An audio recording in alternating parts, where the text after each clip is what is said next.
ಮಣ್ಣಿನಿಂದ ಹಣತೆಯಾದರೆ ಬೀಜದಿಂದ ಎಣ್ಣೆಯಾಯಿತು. ಅರಳಿಯಿಂದ ಬತ್ತಿಯಾದರೆ ಸುಡುವ ಬೆಂಕಿ ಜ್ಯೋತಿಯಾಯಿತು.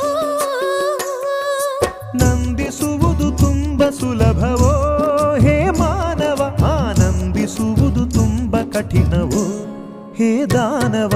ದೀಪದಿಂದ ದೀಪವ ಹಚ್ಚಬೇಕು ಮಾನವ, ಪ್ರೀತಿಯಿಂದ ಪ್ರೀತಿ ಹಂಚಲು. ಭೇದವಿಲ್ಲ ಬೆಂಕಿಗೆ, ದ್ವೇಷವಿಲ್ಲ ಬೆಳಕಿಗೆ.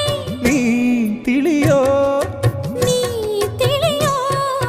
ದೀಪದಿಂದ ದೀಪವ ಹಚ್ಚಬೇಕು ಮಾನವ, ಪ್ರೀತಿಯಿಂದ ಪ್ರೀತಿ ಹಂಚಲು.